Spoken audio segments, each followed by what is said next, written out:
bisa ada lagi berkumpul di sini ini. Semua karena kebaikan Tuhan ya. Walaupun dalam kesibukan kita sebagai ibu-ibu, tapi kita kasih waktu buat Tuhan untuk kita memuji, memuji dan memuliakan nama Tuhan, menyembah Tuhan, dan membaca merenungkan firman Tuhan. Ya, ibu-ibu, sebelum kita mulai membaca firman-Nya, kita buka dalam doa ya. Bentar ya.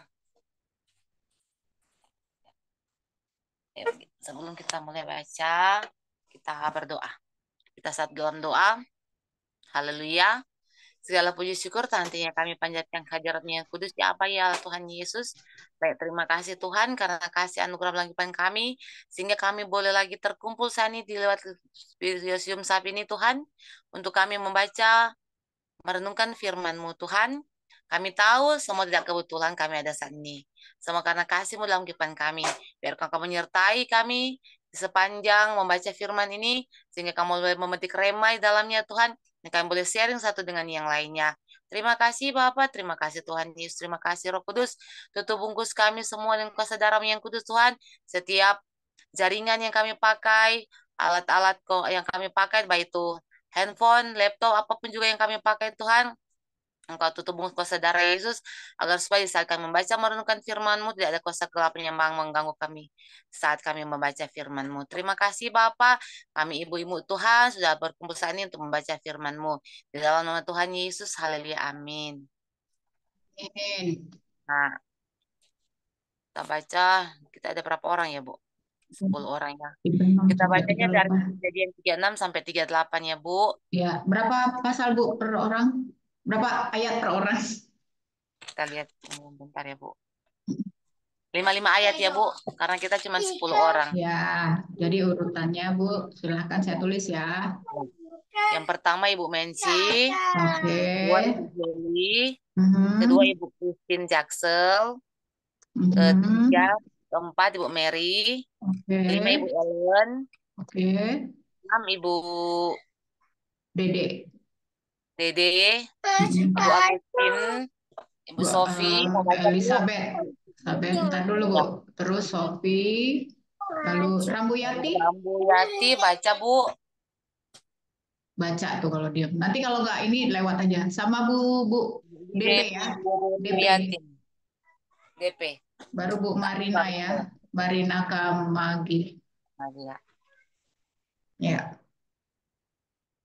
5 ayat ya, dari Kejadian 36 sampai Kejadian 38. Dan untuk doa tutupnya saya minta buat Mbak Mary ya, buat doa tutupnya Mbak. Oh ya, oke, siap. Baik. Kita baca dari Kejadian 36 ayat 1 Ibu Menci. Baik. Kejadian 36 ayat 1. Demikian firman Tuhan. Keturunan Esau. Inilah keturunan Esau, yaitu Edom. Esau mengambil perempuan-perempuan Kanaan menjadi istrinya, yakni ada anak Elon, orang Het, dan Elolibama, anak-anak anak Sibeon, orang Lewi, dan Basmat, anak Ismail, adik Nebayot. Ada melahirkan Elifas bagi Esau, dan Basnat melahirkan Rehuel, dan Ohilibama melahirkan Yeus, Lam, dan Korah. Itulah anak-anak Esau yang lahir baginya di tanah Kanaan. Amin. 6-10. Esau membawa istri-istrinya, anak-anaknya lelaki dan perempuan, dan semua orang yang ada di rumahnya, ternaknya, segala hewannya, dan segala harta bendanya yang telah diperolehnya di tanah Kanaan. Lalu pergilah ia ke negeri lain dan ia meninggalkan Yakub adiknya itu. Sebab harta milik mereka terlalu banyak, sehingga mereka tidak dapat tinggal bersama-sama, dan negeri penumpangan mereka tidak dapat memuat mereka, karena banyaknya ternak mereka itu. Maka menetaplah Esau di pegunungan Seir. Esau itulah Edom. 9, inilah keturunan Esau, bapa orang Edom, di pegunungan Seir. 10, nama anak-anaknya ialah Elifas, anak Ada, istri Esau, Rehuel, dan Basmat istri Esau. Amin. Ayat 11 sampai 15. Anak-anak Elifas ialah Teman, Omar, Zefo, Gaitam, dan Kenas.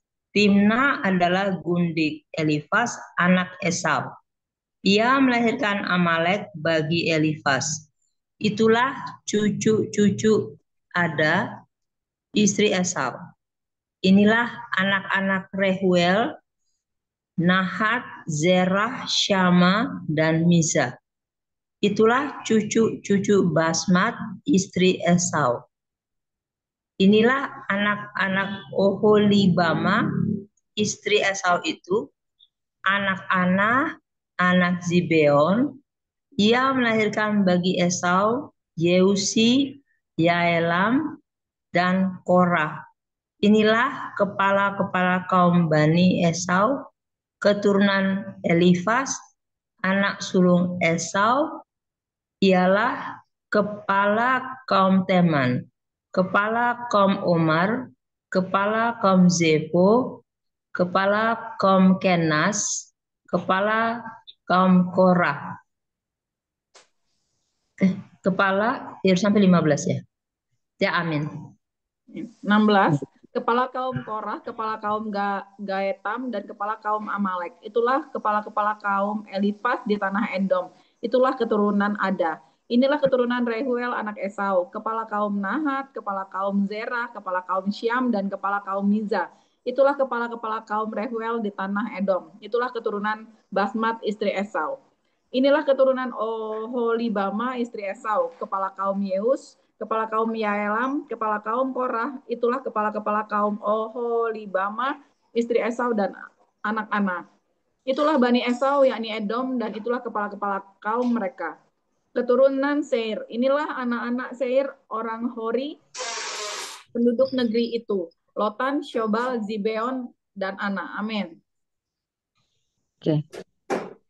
Ayat 21, Dishon, Ezer, Disyan, itulah kepala-kepala kaum orang Hori, anak-anak Seir di tanah Edom. Anak-anak Lotan ialah Hori dan Heman, dan saudara perempuan Lotan ialah Timna. Inilah anak-anak Syobal, Alwan, Manahat, Ebal, Shefo, dan Onam. Inilah anak-anak Zibeon, Aya dan Ana. Ana inilah yang menemui mata-mata air panas di padang gurun, ketika ia sedang menggembalakan keledai Zibeon ayahnya itu. Inilah anak-anak Ana, Dishon, dan Oholibama, anak perempuan Ana. Ayat 26, 27, 28, 29, 30. Inilah anak-anak Dishon, Hemdan, Esiban, Yitran, dan Keran. 27, inilah anak-anak Ezer, Bilhan, Jawan, dan Akan. 28, inilah anak-anak Disyan, Us, dan Aran. 29, itulah kepala-kepala kaum orang Hori, kepala kaum Lotan, kepala kaum Syobal, kepala kaum Zibeon, kepala kaum Ana. 30, kepala kaum Dishon, kepala kaum Ezer, dan kepala kaum Disyan. Itulah kepala-kepala kaum orang Hori, kaum demi kaum di tanah Seir. Amin. Mbak Elizabeth. Ayat 31, Raja-Raja Edom. Inilah raja-raja yang memerintah di tanah Edom, sebelum ada seorang raja memerintah atas orang Israel. Di Edom, yang memerintah ialah Bela bin Beor, dan kotanya bernama Dinhaba. Setelah Bela mati, Yobab bin Zerah dari Bosra menjadi raja menggantikan dia. Setelah Yohab mati, Husyam dari negeri orang Teman menjadi raja menggantikan dia. Setelah Husyam mati, Hadad bin Bedad menjadi raja menggantikan dia. Dialah yang memukul kala orang Midian di daerah Moab, dan kotanya bernama Awit. Amin.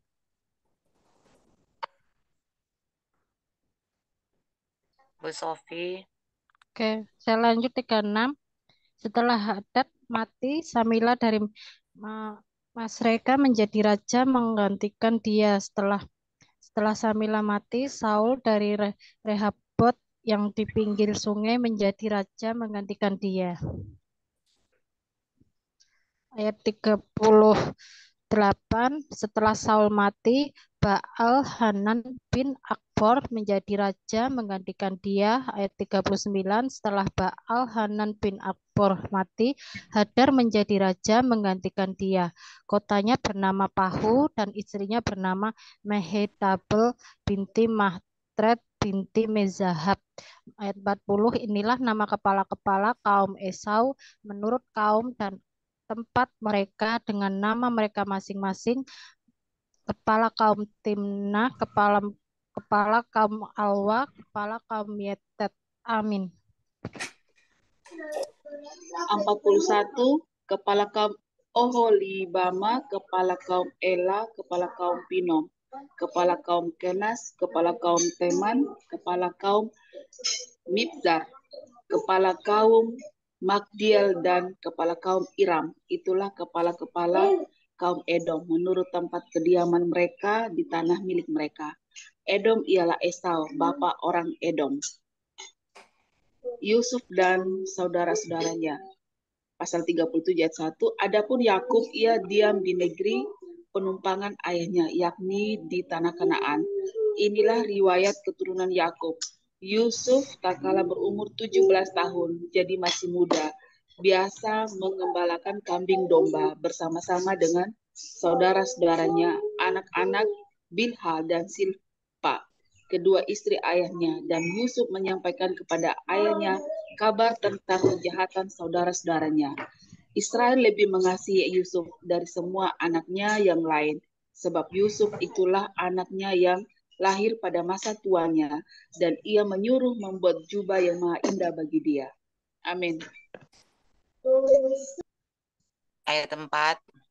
Setelah dilihat oleh saudara-saudaranya bahwa ayahnya lebih mengasihi Yusuf dari semua saudaranya, maka bencilah mereka itu kepadanya dan tidak mau menyapanya dengan ramah. Pada suatu kali bermimpilah Yusuf, lalu mimpinya itu diceritakannya kepada saudara-saudaranya. Sebab itulah mereka lebih benci lagi kepadanya, karena katanya kepada mereka, coba dengarkan mimpi yang kumimpikan ini. Tampak kita sedang di ladang mengikat berkas-berkas gandum. Lalu bangkitlah berkasku dan tegak berdiri. Kemudian datanglah berkas-berkas kamu sekalian mengelilingi dan sujud menyembah kepada berkasku itu. Lalu saudara-saudaranya berkata kepadanya, apakah engkau ingin menjadi raja atas kami? Apakah engkau ingin berkuasa atas kami? Jadi makin bencilah mereka kepadanya karena mimpinya dan karena perkataannya itu. Lalu ia memimpikan pula mimpi yang lain yang diceritakannya kepada saudara-saudaranya. Katanya, aku bermimpi pula tampak matahari, bulan, dan 11 bintang sujud menyembah kepadaku. Amin. Ayat 10. Setelah hal ini diceritakannya kepada ayah dan saudara-saudaranya, maka ia ditegur oleh ayahnya.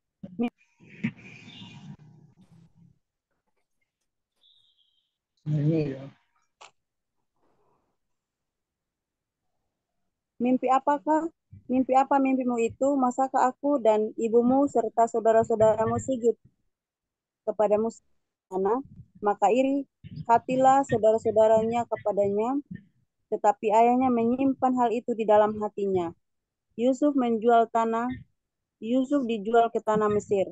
Ayat 12.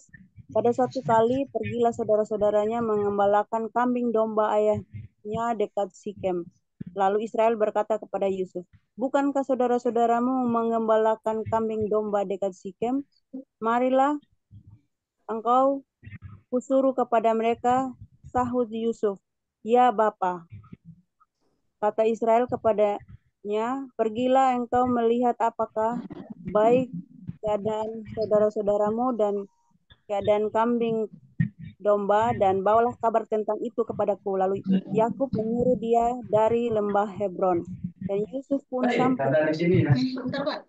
Ketika Yusuf berjalan ke sana kemari di padang, bertemulah ia dengan seorang laki-laki yang bertanya kepadanya, apakah yang kau cari? Amin. Kejadian pasal 37 ayat 16. Sahutnya, aku mencari saudara-saudaraku. Tolonglah katakan kepadaku di mana mereka menggembalakan kambing domba.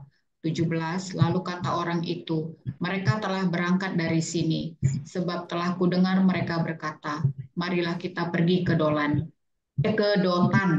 Maka Yusuf menyusul saudara-saudaranya itu dan didapatinya lah mereka di Dotan. 18. Dari jauh ia telah kelihatan kepada mereka, tetapi sebelum ia dekat pada mereka, mereka telah bermufakat mencari daya upaya untuk membunuhnya. 19. Kata mereka seorang kepada yang lain, lihat, tukang mimpi kita itu datang. 20. Sekarang marilah kita bunuh dia dan kita lemparkan ke dalam salah satu sumur ini. Lalu kita katakan seekor binatang buas telah menerkamnya dan kita akan lihat nanti bagaimana jadinya mimpi. Kita akan lihat nanti bagaimana jadinya mimpinya itu. Amin. Ayat 21. Ketika Ruben mendengar hal itu, dia ingin melepaskan Yusuf dari tangan mereka. Sebab itu katanya, janganlah kita bunuh dia. Lagi kata Ruben kepada mereka, janganlah tumpahkan darah, lemparkanlah dia ke dalam sumur yang ada di padang gurun ini, tetapi janganlah apa-apakan dia. Maksudnya hendak melepaskan Yusuf dari tangan mereka dan membawanya kembali kepada ayahnya. Baru saja Yusuf sampai kepada saudara-saudaranya, mereka pun menanggalkan jubah Yusuf, jubah maha indah yang dipakainya itu, dan mereka membawa dia dan melemparkan dia ke dalam sumur. Sumur itu kosong, tidak berair. Kemudian duduklah mereka untuk makan. Ketika mereka mengangkat muka, kelihatanlah kepada mereka satu kafilah orang Ismail datang dari Gilead dengan ontanya yang membawa damar balsam dan damar ladan dalam perjalanan mengangkut barang-barang itu ke Mesir. Amin. Amin. 26. Lalu kata Yehuda kepada saudara-saudaranya itu, apakah untungnya kalau kita membunuh adik kita itu dan menyembunyikan darahnya? Marilah kita jual dia kepada orang Ismail ini, tetapi janganlah kita apa-apakan dia karena ia saudara kita, darah daging kita. Dan saudara-saudaranya mendengarkan perkataannya.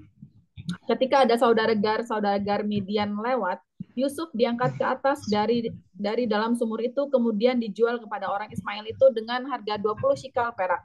Lalu Yusuf dibawa mereka ke Mesir. Ketika Ruben kembali ke sumur itu, ternyata Yusuf tidak ada lagi di dalam. Lalu koyaklah bajunya, dan kembalilah ia kepada saudara-saudaranya, katanya, anak itu tidak ada lagi. Kemanakah aku ini? Amin.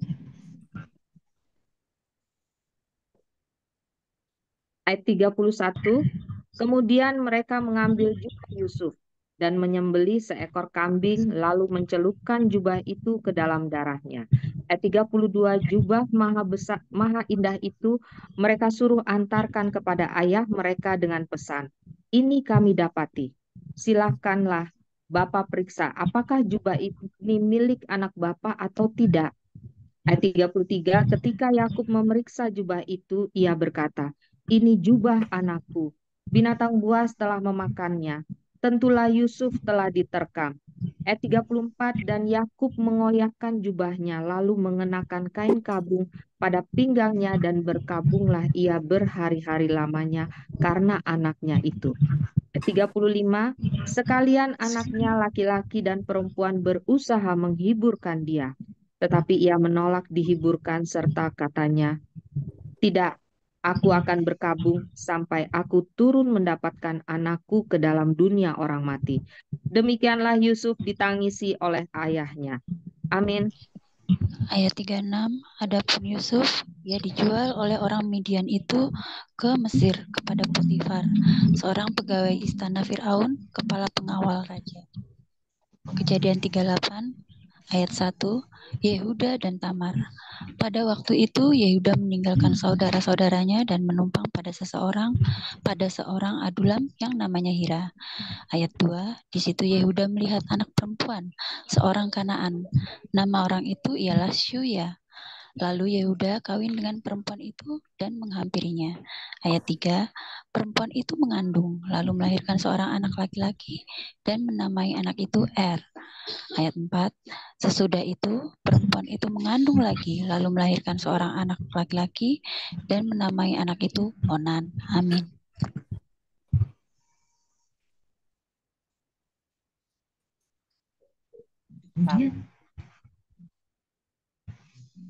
Elizabeth ya? Iya, Elizabeth. Sina. Kemudian ayat 5, kemudian perempuan itu melahirkan seorang anak laki-laki sekali lagi dan menamai anak itu Shelah. Yehuda sedang berada di Kesib ketika anak itu dilahirkan. Sesudah itu, Yehuda mengambil bagi Er, anak sulungnya seorang istri yang bernama Tamar. Kemudian Er, anak sulung Yehuda itu adalah jahat di mata Tuhan. Maka Tuhan membunuh dia. Lalu berkatalah Yehuda kepada Onan, hampirilah istri kakakmu itu, kawinlah dengan dia sebagai ganti kakakmu, dan bangkitkanlah keturunan bagi kakakmu. Tetapi Onan tahu bahwa bukan ia yang empunya keturunannya nanti. Sebab itu, setiap kali ia menghampiri istri kakaknya itu, ia membiarkan maninya terbuang supaya ia jangan memberi keturunan kepada kakaknya. Tetapi yang dilakukannya itu adalah jahat di mata Tuhan. Maka Tuhan membunuh dia juga. Amin. 11. Lalu berkatalah Yehuda kepada Tamar, menantunya itu, tinggallah sebagai janda di rumah ayahmu sampai anakku Shelah itu besar, sebab pikirannya jangan-jangan ia mati seperti kedua kakaknya itu.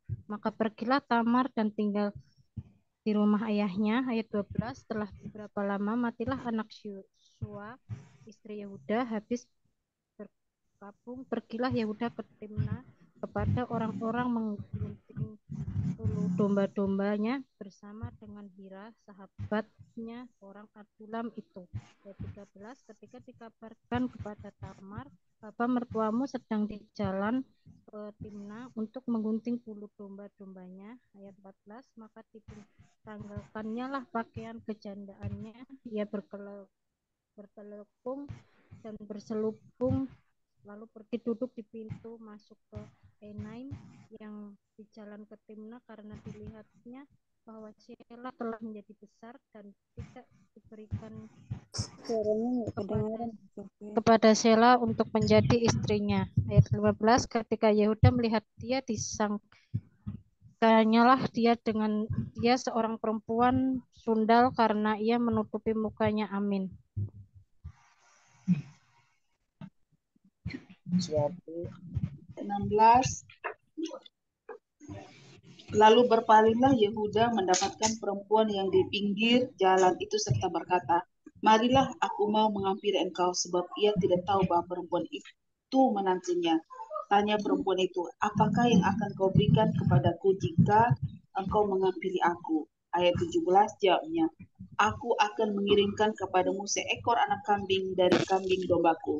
Kata perempuan itu, asal engkau memberikan tanggungannya sampai engkau mengirimkannya kepadaku. Ayat 18, tanyanya, apakah tanggungan yang harus kuberikan kepadamu?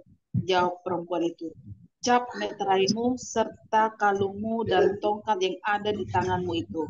Lalu diberikannya lah semuanya itu kepadanya. Ia menghampirinya. Perempuan itu mengandung daripadanya.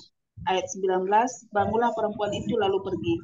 Ditinggalkannya lah telikungnya dan dikenakannya pula pakaian kejandaannya.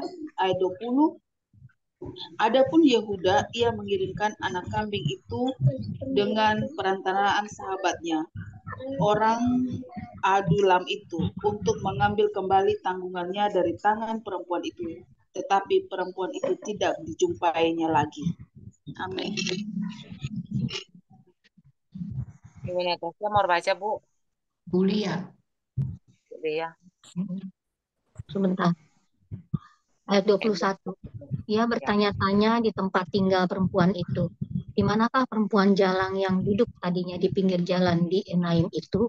Jawab mereka, tidak ada di sini perempuan jalang. Ayat 22. Kembalilah ia kepada Yehuda dan berkata, tidak ada, kujumpai dia. Dan juga orang-orang di tempat itu berkata, tidak ada perempuan jalang di sini. Ayat 23.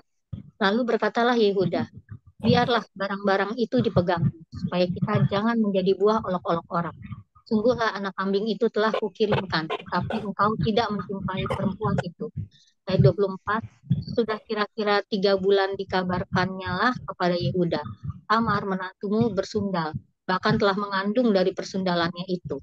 Lalu kata Yehuda, bawalah perempuan itu supaya dibakar. Ayat 25, waktu dibawa perempuan itu menyuruh orang kepada mertuanya mengatakan, dari laki-laki yang empunya barang-barang inilah aku mengandung. Juga dikatakannya, periksalah siapa yang empunya cap, materai, serta kalung dan tongkat ini. Amin. Ayat 26, Yehuda memeriksa barang-barang itu, lalu berkata, bukan aku tetapi perempuan itulah yang benar, karena memang aku tidak memberikan dia kepada Shelah anakku, dan ia tidak bersetubuh lagi dengan perempuan itu. Pada waktu perempuan Siapa itu yang hendak membaca? bersalin, nyatalah ada anak kembar dalam kandungannya.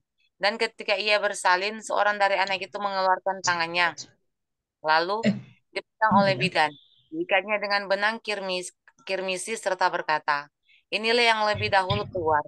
Ketika anak itu menarik tangannya kembali, keluarlah saudaranya laki-laki. Dan bidan itu berkata, alangkah kuatnya engkau menembus keluar. Maka anak itu dinamai Peres. Sesudah itu keluarlah saudaranya laki-laki yang tangannya telah berikat benang kirmisi itu, lalu kepadanya diberi nama Zera. Amin. Buat sebelum kita lanjut buat sharing firman sama remanya, kita dengar tokin. Ya Bu Joli.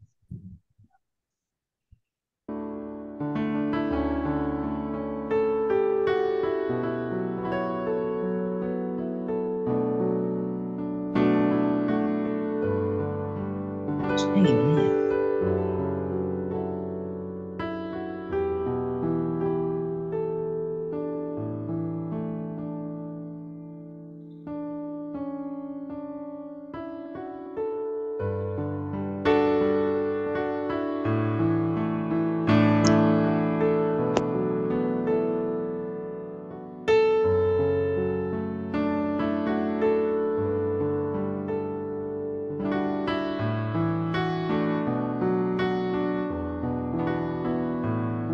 Suaranya hilang.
Ibu-ibu siapa yang dapat terima atau yang mau sharing firman Tuhan saat ini?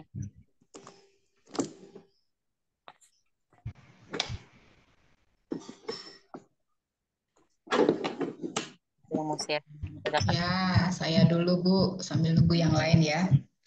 Saya dapatnya di Kejadian 37 ayat 3, 4, dan 27. Sebenarnya masih related dengan Ibu Dede kemarin ya, bukan Ibu DP, tapi Ibu Dede mengenai pilih kasih orang tua. Jadi saya kembali baca Kejadian 37 ayat 3.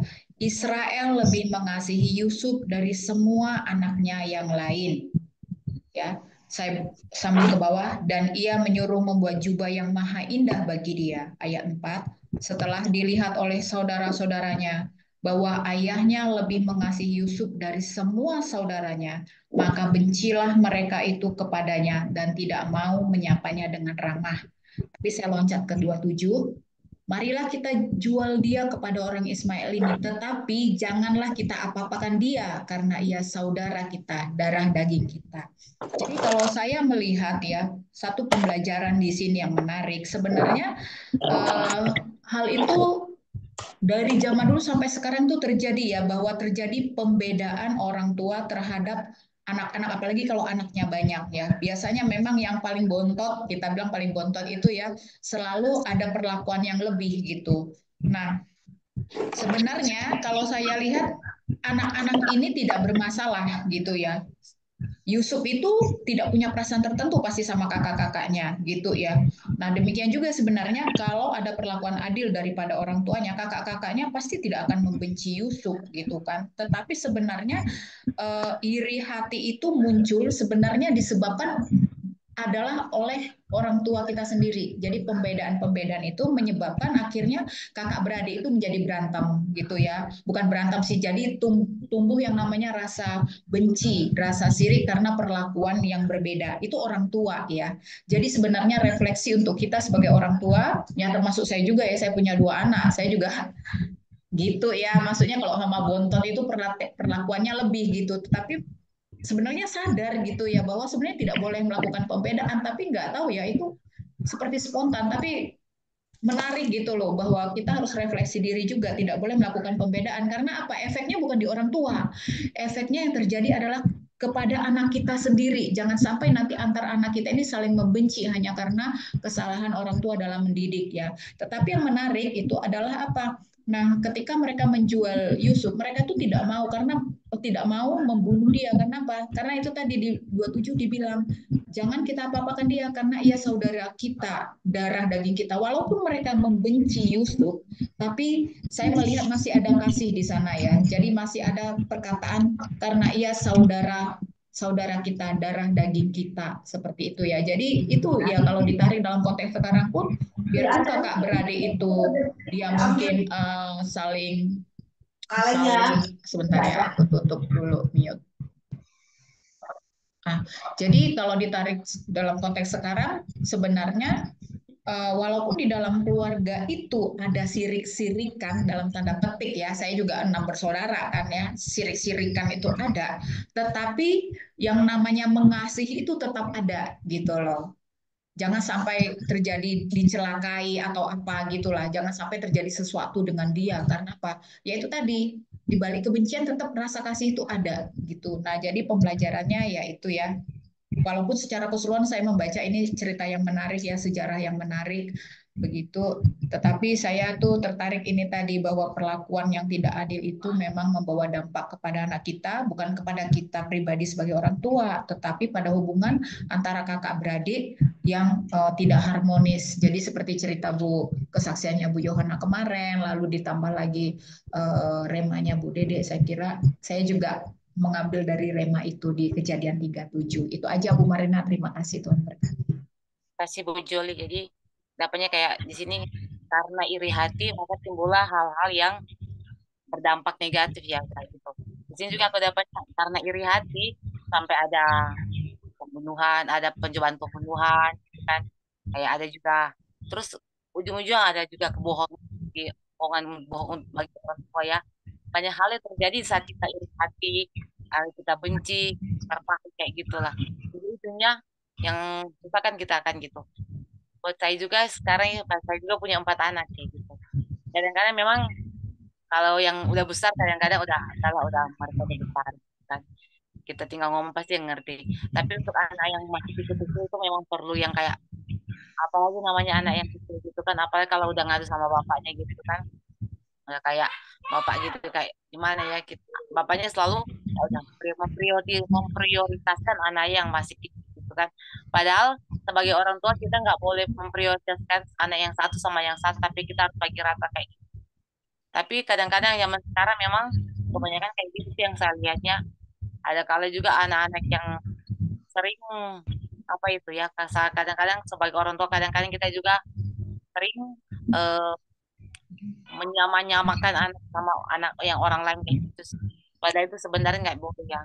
Apa kita ibu ya, puji Tuhan kita belajar saat ini bahwa kita sebagai ibu-ibu jangan membanding-bandingkan anak kita sama anak yang lain, apalagi ada yang satu sama yang semua harus dibagi rata. Kita belajar, saya juga belajar. Terima kasih Joli. Ada kayak yang lain yang mau? Aku mau dong. Oh, Ibu Mary. Oke, terima kasih. Tapi ini secara general ya, saya ngelihat kayak kita tadi bicara membaca tentang Yusuf, karakter Yusuf dan bagaimana orang tua Yusuf memperlakukan Yusuf gitu kan. Terus aku juga keinget dengan bagaimana ayahnya Yusuf itu ialah Esau dan Ayub ya. Yakub. Ya, bagaimana orang tuanya Yakub itu memperlakukan Yakub gitu kan. Ishak.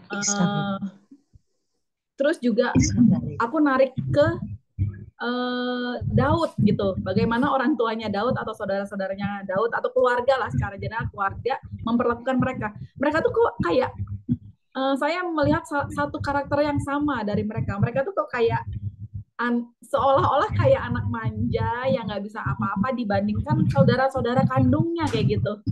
Kayak kalau kita baca kemarin malam itu bagaimana Esau itu pulang bekerja keras, capek lah, wah pokoknya laki banget gitu ya, laki banget dibandingkan si Yakub di dapur. Terus kita baca lagi tentang Yusuf, bagaimana Yusuf kakak-kakaknya Yusuf itu seolah-olah kayak bekerja keras, membanting tulang, sangat berarti dalam keluarga lah kayak gitu. Sedangkan Yusuf ini kayaknya menye-menye gitu. Masih kecil. Dan kalau Daud itu juga bagaimana kakak-kakaknya seperti itu. Daud itu ya udah deh kamu bagaimana kakaknya berperang, bagaimana ya udah kamu ini deh mengembalakan aja deh kayak gitu kan, kayak seolah-olah yang penting ada kerjaan nih anak gitu.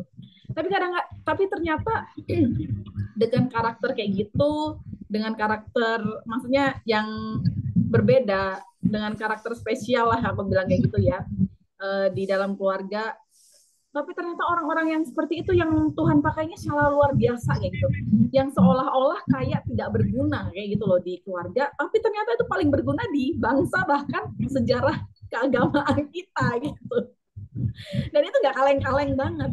Tapi sepanjang ya itu proses Tuhannya lama sama mereka. Tapi kalau kita baca bagaimana mereka di keluarga mereka, bagaimana keseharian mereka, kok kayak nggak berguna ya. Jadi jadi akhirnya aku berpikir kita kalau orang-orang suka merasa nggak berguna kayak gitu kan, aku kadang-kadang juga mikir kayaknya kok orang-orang nggak berguna kayak gitu. Karena mungkin dari semua tuh kayaknya aku agak banyak menye-menye gitu. Itu ada mungkin berlaku juga sih sebenarnya. Jangan-jangan dari hal-hal yang kayak kita anggap nggak berguna di dalam keluarga gitu, ternyata Tuhan punya rencana luar biasa sama mereka kayak gitu. Jadi jangan pernah nganggap diri nggak berguna. Ternyata setiap orang itu punya rencana di mata Tuhan. Bahkan kadang kalau kita nganggap kok kayaknya aku nggak ada peran di situ, ternyata perannya luar biasa, bahkan bisa melahirkan sebuah bangsa, bahkan melahirkan sejarah dalam sebuah bangsa, bahkan sebuah agama, bahkan untuk kerajaan surga. Itu aja Kak Marina, makasih. Terima kasih Mbak Mary, memang betul ya. Dalam Tuhan nggak ada yang betul, nggak ada yang menyesal sih.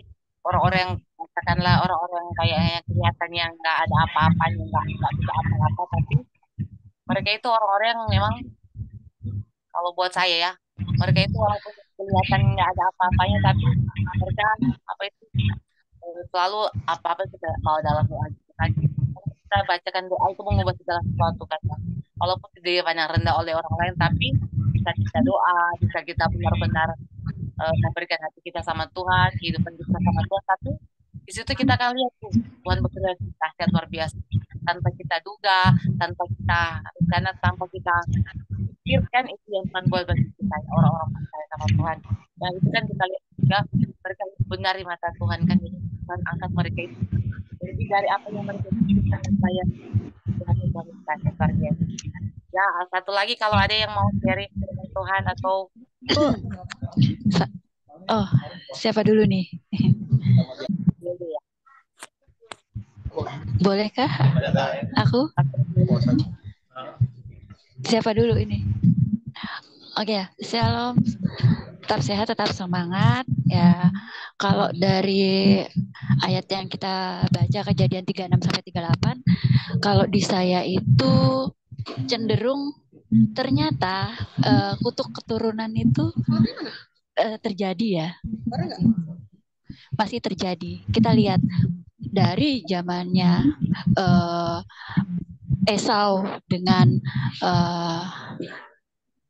adiknya, terus ke bawah itu ada perselisihan dan itu kayak nggak tuntas gitu loh. Maksudnya pasti ada iri hati, ada kedengkian, ada kok papaku sayang sama ini atau mamaku sayang ini, itu terjadi gitu loh. Nah, itu kalau kita lihat di real itu memang benar-benar terjadi karena apa? Di kita selama kita tidak menuntaskan kayak apa namanya hal-hal yang buruk yang terjadi di keturunan kita, itu akan terus berlanjut tanpa kita sadar, itu akan ritmenya berlanjut terus kayak turun-temurun, akan seperti itu lagi. Nah, kayaknya bagi saya dari cerita Kejadian 36 sampai 38 ini, saya kayak diingatkan ya, memang fungsinya kita apa namanya berdoa untuk memutuskan kutuk-kutuk keturunan itu memang apa namanya wajib ya, karena apa? Kalau tidak, tanpa kita sadari itu akan terus berlanjut ke keturunan kita, di bawah kita dan di bawah kitanya lagi. Itu kayak berulang dan dejavu lagi sampai benar-benar kita bisa menuntaskan, oh Tuhan mau apa dalam di kehidupan kita, seperti itu. Kalau saya apa namanya saya dapat di Kejadian 36 sampai 38 seperti itu. Itu aja Ibu-ibu, terima kasih. Makasih Bu Dede, ya memang betul semua di dari kita ya. Apa kita mau keturunan kita yang akan datang itu mau kayak gitu kan? Itu tergantung dari kita, apa kita mau memutuskan itu nenek mau apalah kayak gitu kan? Itu tergantung dari kita. Kita harus berperan sebagai ibu-ibu Tuhan, kita yang harus jadi apa ya di situ? Jadi pendoa lah buat keluarga, memutuskan setiap kutu-kutu kayak gitu ya. Memang nggak susah-susah gampang sih kayak gitu, apalagi situasi kayak gitu kayak sekarang gitu kan, gimana teknologi apa segala macam semakin di atas kayak gitu, tapi yang percaya dalam Tuhan tidak ada perkara yang mustahil, asalkan kita berdoa sama Tuhan, meminta sama Tuhan pasti dan akan jadilah gitu lah. Saya Bu jam berapa itu dan ada lagi yang Bu Mensi itu Bu Mensi di samping Bu Mensi ya. Iya, ya Bu Marina, saya juga ambil contoh bukan hanya dari iri itu, memang perlu kita harus putuskan ya. Nah, itu dari saya baca juga baca dan saudara ini, kita ingat waktu Kain dan Habel kan. Jadi mereka iri dengki itu memang sudah ada dari zaman Adam dan Hawa ya. Jadi sampai saat ini kita belajar dari iri dengki, dari pola asuh orang tua ya, dan sampai di Esau dan Yakub tidak seperti itu. Namun kalau kita baca terus, mengambil kesimpulan di sini, setiap rancangan Yusuf itu ada bagi keluarga nantinya. Kalau kita baca terus di pasal 42 ada di situ. Memang di sekarang sana memang tidak seperti itu. Tetapi mungkin karena dia merasa ada hal yang adik-adiknya lakukan tidak baik, namun dia tidak berani untuk mengambil kesimpulan sendiri. Sampai bapaknya berkata dia sedih sampai ingin lubang kuburnya anaknya seperti itu ya. Jadi kalau kita lihat di situ rasa dendam, rasa iri itu ada. Dan saya rasakan ketika Yusuf itu dia tidak mengerti apa yang kakak-kakaknya lakukan. Tapi kalau kita baca terus sampai 42, ada rancangan Tuhan yang luar biasa buat mereka. Nah, ketika kelaparan itu dan Yusuf sudah di Mesir jadi kepala apa ya namanya di situ, kakak-kakaknya datang ke sana mengambil makanan di sana. Jadi rancangan Tuhan itu semuanya indah kok. Ketika kadang-kadang mereka tidak tahu seperti yang dikatakan di doa Bapa kami ya, ampuni karena mereka tidak tahu apa yang mereka lakukan. Ketika kita lakukan kadang-kadang kita tidak tahu, tapi itu rancangan Tuhan untuk menyembuhkan kita semua seperti itu. Dan saya mengalami hal yang sama ketika saya sedikit berubah. Saya kesaksian ke kakak-kakak saya mengenai kehidupan saya yang dulunya tidak bisa berdoa, tidak bisa melakukan apa baca Alkitab jarang seperti itu. Ketika ada masalah di keluarga saya, kakak saya tanya, kamu kuliah pendidikan nanti kamu bisa kataanmu seperti orang sekolah ya maksudnya.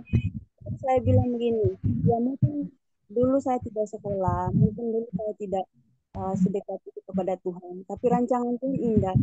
Saya datang ke Bali ketemu dengan orang-orang luar biasa dan saya belajar Alkitab. Saya menjadi orang yang terdidik seperti itu. Jadi itu satu contoh buat saya bahwa apa yang kita alami di masa lalu dan Tuhan punya rancangan yang terbaik untuk keluarga kita. Dan saya lihat Yusuf juga begitu. Ketika dijual, ada rancangan Tuhan yang indah. Ketika orang tuanya dalam masa kelaparan, dia di sana untuk menunggu keluarganya untuk mendapatkan makanan minuman di sana. Seperti itu. Terima kasih Bu Marina. Terima kasih. Memang ya ada videonya udah ya Bu. Shalom. Bersyukur ya kalau hari ini ada lagi satu pengalaman dalam hidup saya yang dikorek Tuhan lagi ya. Bener, kita ini kadang-kala ya jadi manusia itu kan pengennya sih sebenarnya jadi anak yang disayang. Karena kita nggak bisa milih ya mau punya orang tua seperti apa ya. Tapi saya dari kecil itu memang dibedakan karena saya anak tengah. Jadi yang paling disayang itu kakak nomor 1. Yang kemarin saya cerita kakak saya menghilang ya. Karena kakak saya itu ternyata dia penyanyi sebenarnya. Jadi dia penyanyi dan istilahnya mungkin dipandangnya berprestasi ya. Saya kan anaknya tomboy dari kecil ya. Jadi di masa kecil kita juga tuh tentang kutuk itu terjadi memang benar. Jadi ingat ya, kutuk itu boleh dikatakan itu terjadi adalah papa saya berselingkuh gitu. Nah ini pertobatan yang belum tuntas. Saya kemarin ada baca satu cerita ya, satu khotbah, dibilang kan gini ya, kutuk itu kalau nggak dituntasin itu turun loh. Ternyata kita baca dari kemarin kejadian dari mulai Abraham turun lagi, semuanya ada satu kutuk ya. Yang mana kan dibilangnya sampai bohong, ya kan?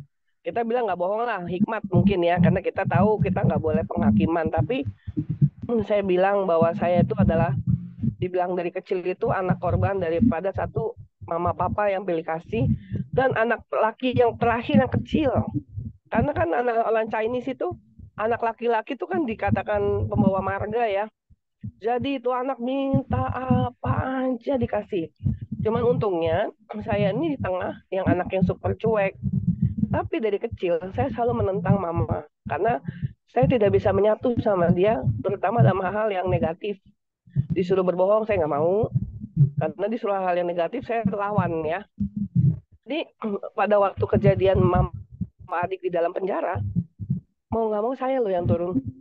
Orang yang mungkin dianggap bagi mereka kecil ya. Saya ini kan selalu kan di nomor terakhir kan, karena terlebih-lebih setelah saya Kristen. Saya memilih tidak dibaptis Katolik lagi kan. Wah udah deh, saya dibuang habis gitu kan. Sama seperti ini, saya dibuang sama mereka.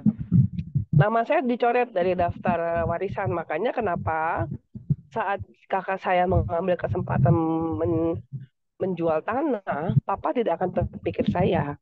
Karena memang pengaruh mama yang segitu kuat, padahal mama baru meninggal loh. Ya, jadi akhirnya di ujung akhir saya pernah ngalamin satu titik kecewa loh. Saya sama suami berjuang sampai suami saya waktu itu ngalami perselingkuhan karena dia nganggap saya tidak mengabaikan keluarga, mengabaikan dia, mengabaikan anak-anak ya. Tahu sendiri kan kalau mengorbankan berjuang 3 orang dalam penjara, apalagi Polda Metro Jaya ya, biaya untuk si lawyer, surat kuasa, sidang gitu kan. Kalau boleh cerita sih, sesaknya luar biasa ya, sampai akhirnya mama harus dipanggil Tuhan ya. Dalam kondisi setelah putusan selesai, ternyata mamaku harus dipanggil Tuhan lebih dulu. Itu detik akhir aja mama belum mengakui aku anaknya. Itu dinyatakan kepada lawyer. Sampai lawyer minta aku bawa akte lahir. Akte lahir kamu mana sih? Saya mau lihat. Dan saking lawyer nggak percaya loh. Saya bilang, kamu anak kandung kok. Kenapa kamu nggak pernah dibanggain? Yang dibanggain kakak kamu melulu. Padahal dari awal papa mama masuk penjara, mana kakak kamu tuh saya nggak pernah lihat. Dia bilang gitu. Tapi saya bersyukur ya, karena terpahan yang segitu kuat, saya terus dukung mama papa. Saya bawa anak-anak duduk di sidang. Tanpa saya sadar ya, saya membuat anak-anak saya tuh kuat. Dan saya tidak pernah pilih kasih sejak itu sama suami ke anak-anak. Kami terapkan kepada anak-anak ini, kalau kami punya uang cuma mampu beli 2 kue yang enak, 2 kue itu kami belah jadi 4. Kalau kami memang punya uang hanya untuk beli 1 sepatu, kebutuhan siapa yang lebih dulu, kami kasih tahu yang lain. Koko lebih butuh ya, mau tim basket, mau bertanding, adanya yang ngalah. Tapi ketika kami diberkatin, kami bawa mereka sama-sama, mau Cicia, mau Natal, mau beli baju, kita beli sama-sama anak 4 gitu loh. Jadi puji Tuhan ya, saya melihat, saya nggak mau membuat luka yang seperti saya pernah alamin. Saya pernah dulu masa remaja tuh dilayani sama psikolog, karena saking saya diem, banyak diem sebenarnya. Karena mungkin itu ya luka yang dibawa dari kecil, terus akhirnya menjadi dewasa, dan saya banyak bergaul sama teman-teman yang untungnya positive thinking. Saya bergaul di gereja. Kalau saya bergaul di tempat lain, saya nggak tahu saya jadi apa. Gitu loh. Cuman saya akuin memang inilah pertobatan. Makanya saya selalu bilang sama suami saya, untuk itu hanya dipatahkan dengan pertobatan murni. Pertobat satu. Makanya kenapa kita garis keras dalam bertobat berdua suami istri, karena kita tentang itu. Kita nggak mau ada kutuk keturunan, kita nggak mau ada namanya kutuk kawin cerai, kita nggak mau ada namanya perselingkuhan lagi, perzinahan kita nggak mau, gitu loh, ya kan? Dan kalau dikatakan sekarang aku yang membiayai papa, karena aku yang paling mau ngamotin sekarang, emang Tuhan tunjukin ke aku gitu loh. Padahal dulu tuh aku paling di nomor terakhir lah. Baju aja bekas kakak, sepatu aja bekas kakak gitu kan. Anak yang kalau kena fitnah lah, intinya apapun aku difitnah. Kasus adik aku pun sampai suami aku kena korban fitnah. Habis buka pintu rumah digadaikan. Dulu zaman teralis Moradon ya. Kami mau masak, cetek-cetek dapur, udah tidak ada gasnya. Gasnya digadaikan beli narkoba. Zaman dulu, nah, udah itu mandi ya, bapak mau mandi ya. Lagi mau mandi, anak-anak lagi mau keramas, airnya habis, ditoron lah. Wah habis ya, lihat pompa airnya pun dilibas sama dia dijual. Tapi mama selalu bilang, itu tuh Alex tuh, suaminya Yuli tuh jualin saya punya barang tuh. Soalnya buat makan anak-anaknya sama istrinya. Tapi kita diam loh. Suami saya diam. Sampai titik sekarang di mana saya melihat ya, saat mama saya berperkara sama Tuhan ya, dibikin sama Tuhan, salah didiknya, makanya hati-hati kita orang tua. tabu itu terjadi karena mama papa salah didik anak. Apa yang terjadi sampai di penjara? Tangan suami saya sebenarnya membantu mereka. Waktu mama meninggal, semuanya itu suami saya yang ambil alih. Makanya semua orang sampai bilang gini, memang kayak gitu ya. Orang yang dibenci itu, orang yang direndahin itu ternyata justru nanti nolong kita. Nah ini saya bagikan pengalaman yang memang nggak enak, tapi memang terjadi dalam hidup saya gitu loh. Makanya saya sama suami sekarang itu mendidik anak itu agak hati-hati. Kita nggak boleh bikin mereka iri satu sama lain. Kalaupun ada permasalahan di antara mereka, kami harus adil jadi anak. Gitu loh. Dan puji Tuhan ya, anak-anak kami karena kasus saya bawa mereka ke penjara. Teman-teman nanya, lu berani amat bawa anak lu ke penjara? Harus lihat. Itu adalah support system saya. Supaya om-omanya tahu saya mendidik anak itu berealita. Dan nakut-nakut nggak bohongin anak.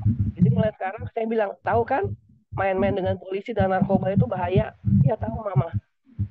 Mereka jadi ngerti gitu loh, dan mereka menjauhi hal-hal yang bersifat dengan itu, maksudnya berurusan dengan polisi kayak narkoba sampai titik ini, puji Tuhan.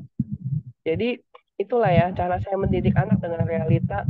Saya nggak suka didik anak dengan bohongan. Ada yang zaman sekarang ya, jangan ini nanti begini loh, nanti bukan, nggak usah bohong. Realita aja sama anak, dan anak lebih ngerti. Jadi memang saya lihat dari kutuk ini saya belajar ya, pertobatan murni, ayo kita pertobat murni lah, jangan main-main, karena itu kecil, celah sedikit aja tuh serangannya tuh kita nggak tobat itu dalam rumah tangga tuh besar. Itu aja sih saya bagikan ya. Terima kasih ya. Terima kasih buat sharingnya. Benar sih Bu. Memang kadang-kadang orang yang tersakiti, orang yang direndahkan itu akan diangkat Tuhan, asal Tuhan lihat hati kita kayak mana kan.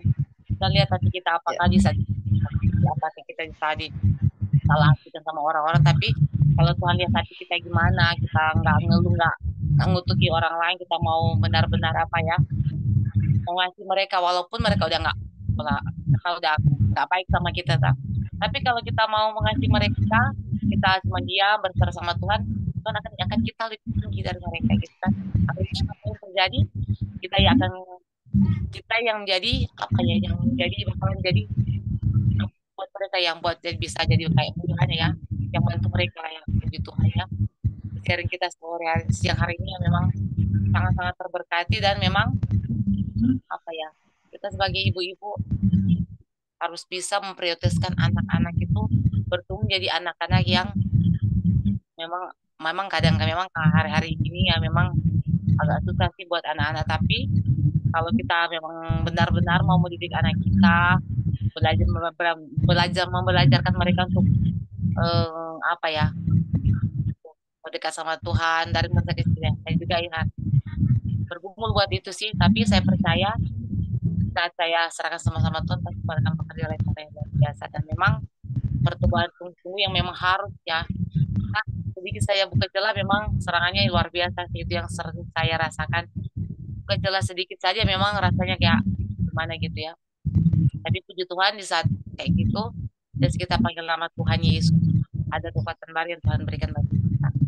Ya puji Tuhan, dari kita hari ini sudah selesai. Terima kasih ibu-ibu untuk kehadirannya. Terima kasih walaupun sela-sela kesibukan kita sebagai ibu-ibu rumah tangga, tapi kita menyempatkan diri buat baca firman, cari firman Tuhan ya. Apakah ada yang terberkati hari ini? Puji Tuhan, luar biasa ya. Dan kita akan tutup sharing kita, baca firman kita sore hari ini ya. Ya, Mbak Mary akan doa tutup. Silakan Mbak, doa tutupnya. Baik, mari kita sama-sama berdoa.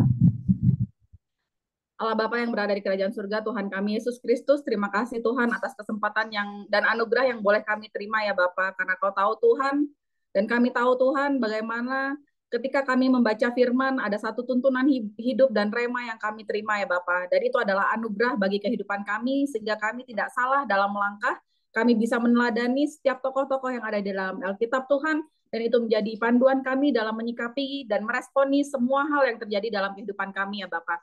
Tuhan, kami berdoa untuk setiap orang yang ada di Zoom ini, baik saya sendiri Mary, Kak Joli, Tante Christine, Kak Nancy, Tante Nace, Kak Lupita, Tante Liana Baban, Bu Dede juga, Tante Ellen, Kak Marina, Bu Sandra, Kak Sofi, dan Tante Yohana ya Bapak. Engkau memberkati kami semua Tuhan yang ada di Zoom ini. Kau berkati setiap pekerjaan dan aktivitas kami, biarlah ya Bapak, apapun yang kami lakukan dan apapun yang kami kerjakan, semua seturut dengan kehendak Tuhan. Tuhan, kami siap terus menerima perintah dan petunjuk yang Tuhan percayakan kepada kami ya Bapak. Terus buka dan pekakan semua indera rohani kami Tuhan, sehingga setiap langkah kehidupan kami dan setiap keputusan yang kami ambil, semua berdasarkan tuntunan dan penyertaan Tuhan serta perintah yang Tuhan berikan kepada kami. Menyambut kedatangan-Mu Tuhan, biarlah kami semakin banyak menjangkau jiwa-jiwa dan semakin bisa memuliakan nama-Mu ya Bapa, semakin juga memperkenalkan bahwa Tuhan Yesus Kristus adalah satu-satunya jalan kebenaran dan hidup. Bapa, terima kasih atas pertemuan ini, terima kasih atas rema yang boleh kami terima dari sharing satu dengan yang lain. Biarlah itu bertumbuh dalam hati kami, tidak hanya bertumbuh tapi kuat mengakar dalam kehidupan kami. Terima kasih Tuhan, berkat Tuhan berlimpah atas kami. Apa yang kami ikat di bumi akan terikat di surga, dan apa yang kami lepaskan di bumi akan terlepas di surga. Kami ikat semua Tuhan, berkat kesehatan, sukacita, damai sejahtera, berkat kelimpahan yang berasal dari surga, dan kami lepaskan dalam keluarga kami masing-masing, dalam kehidupan kami masing-masing, dan setiap orang yang kami temui. Terima kasih Tuhan Yesus Kristus. Amin. Amin.